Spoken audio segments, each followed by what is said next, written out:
Netflix, how to sign in or log in to Netflix app. If you want to sign in or log into your Netflix app, it's actually quite simple to do so.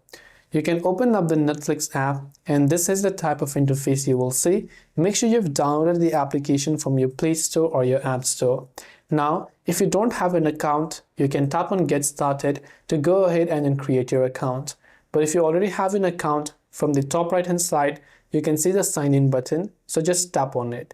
So when you tap on sign in, you have many options. First of all, you can enter the email or phone number associated with your Netflix account over here.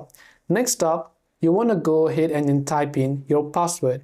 So once you type in your password, if you're not sure what password you typed in, you can tap on the show button right over here to show your password and tap the sign in button. If your details are correct, you'll be successfully signed in and you can choose one of your profiles to log in and go ahead and then start watching.